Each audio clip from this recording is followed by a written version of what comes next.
Well, we used to look up in the sky and wonder at our place in the stars. I want to skip the flattery and the attaboys, because I do know this. The sooner that we become less impressed with our life, with our accomplishments, with our career, with whatever that prospect is in front of us, the sooner we become less impressed and more involved with that and these things, the sooner we get a whole lot better at doing them. It's like we've forgotten who we are now. Explorers, pioneers, not caretakers. Now, why do you pursue things that scare you? Why seek the role that's hard? Because it costs me something. Because it costs. It comes with a price. It's not really a risk unless you lose the fight. I feel more alive in them. I have an experience in the making of them. I'm nervous every day I come to work. There are things you can get away with in this world, and there are things you can't. Life is not easy. It is not. Don't try to make it that way. Life's not fair. It never was. It isn't now, and it won't ever be. Do not fall into the trap, the entitlement trap, of feeling like you're a victim. You are not. Get over it. Get on with it. And yes, most things are more rewarding when you break a sweat to get them. I feel like when I nail a day and I knock it and I know I did, I feel like, yes. I have a measure at the end of the day of like, you set out to do something, you prepared for it, you had intention, and you did it. That gives me gratification. That makes me feel, gives me significance. That gives me confidence. So be brave, have courage, and when you do, you get stronger, you get more aware, you get more respectful of yourself and that which you fear. I want to talk about our opponent this afternoon. They're bigger, faster, stronger, more experienced, and on paper, they're just better. And they know it too.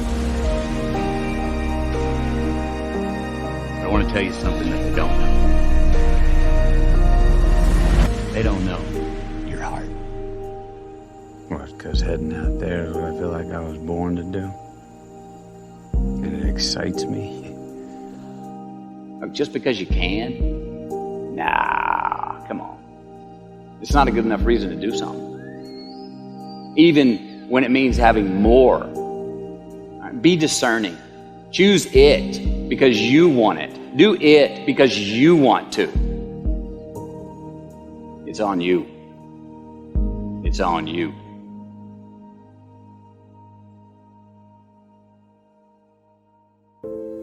We remember the stuff we earn, the stuff we experience, more than what the teacher tells us or what someone gives us for free. We just do. We broke a proverbial sweat on it, whether it's mental or physical or whatever. We built it. We understand. We felt how we got it, how we achieved it, how we got what we wanted.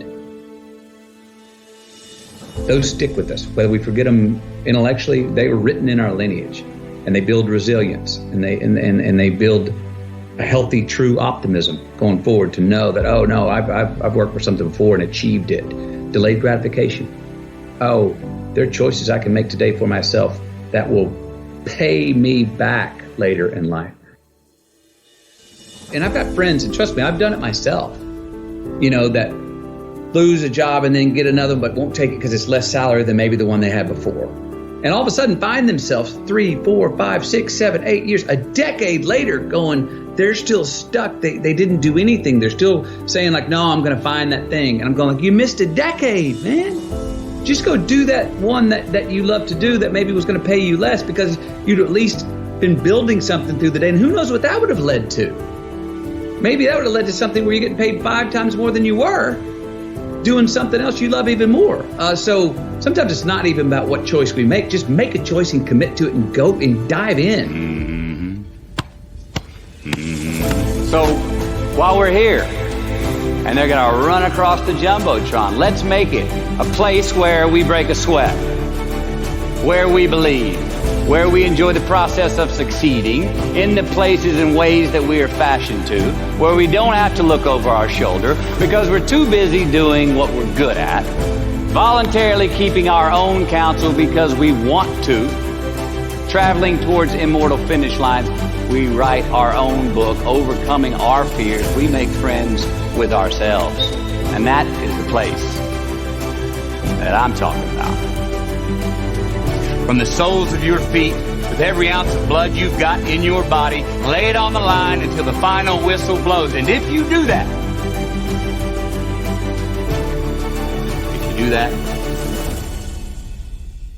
we cannot lose. So turn the page, get off the ride. You are the author of the book of your life. Knowing who we are is hard. It's hard. So give yourself a break. Eliminate who you are not first, and you're going to find yourself where you need to be.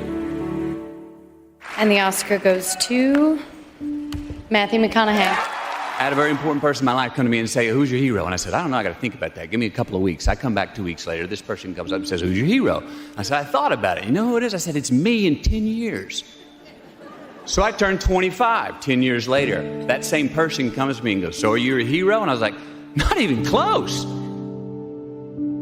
No. She said, why? I said, because my hero is me at 35. So you see, every day, every week, every month, and every year of my life, my hero is always 10 years away. I'm never going to be my hero. I'm not going to attain that. I know I'm not. And that's just fine with me because that keeps me with somebody to keep on chasing. So to any of us, whatever those things are, whatever it is we look up to, whatever it is we look forward to, and whoever it is we're chasing, to that I say amen. To that I say, all right. To that I say, just keep living, huh? Thank you. Nobody has ever choked? I have. You know what I'm talking about, fumbling at the goal line, stuck your foot in your mouth once you got to the microphone, had a brain freeze on the exam that you were totally prepared for, forgot the punchline to a joke in front of 4,000 graduating students at the University of Houston commencement. Or maybe you've had that feeling of, oh my God, life just cannot get any better than this moment. And ask yourself, do I deserve this? Now, what happens when we get that feeling? Tense up. We have this sort of outer body experience where we are literally seeing ourselves in the third person. And we realize that the moment just got bigger than us. You ever felt that way? I have.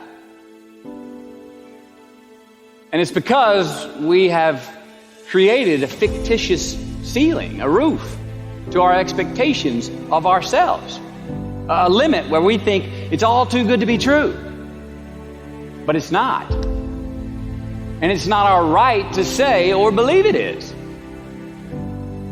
We shouldn't create these restrictions on ourselves. A blue ribbon, a statue, a score, a great idea, the love of our life, a euphoric bliss. Who are we to think that we don't deserve or haven't earned these gifts when we get them?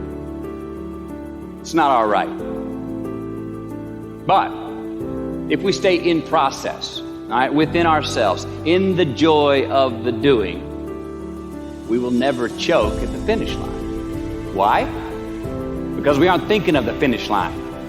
Because we're not looking at the clock. We're not watching ourselves on the Jumbotron performing the very act that we're in the middle of. No, we're in process. The approach is the destination, and we are never finished. Bo Jackson, what did he do? He used to run over the goal line, through the end zone, and up the tunnel. The greatest snipers and marksmen in the world, they don't aim at the target. They aim on the other side of the target. We do our best when our destinations are beyond the measurement, when our reach continually exceeds our grasp, and when we have immortal finish lines. And when we do this, the race is never over. The journey has no port. The adventure never ends because we are always on the way. So do this, and let somebody else come up and tap you on the shoulder and say, hey, you scored. Let them run up and tap you on the shoulder and say, man, you won. Let them come tell you, you can go home now. Let them say, I love you too. Let them say, thank you. Take the lid off the man-made roofs that we put above ourselves and always play like an underdog. Here we go.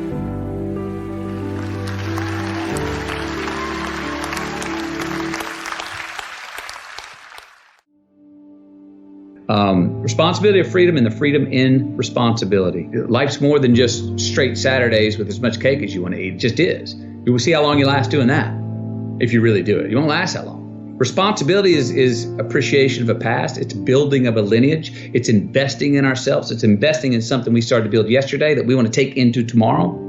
There's a response that gives us freedom. So to actually have true freedom, we have to be more responsible for certain things, for ourselves, who we are, constantly investigating and interrogating our better selves to say, I'm going to be a little bit better at this tomorrow, knowing that we never land. There's no ta-da moment. And that is one thing I think we all got to watch, because we all are so result oriented.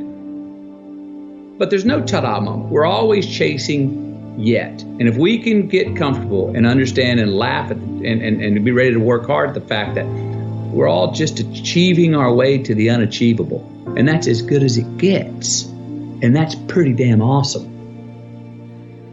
Thank you. Good luck. Just keep living.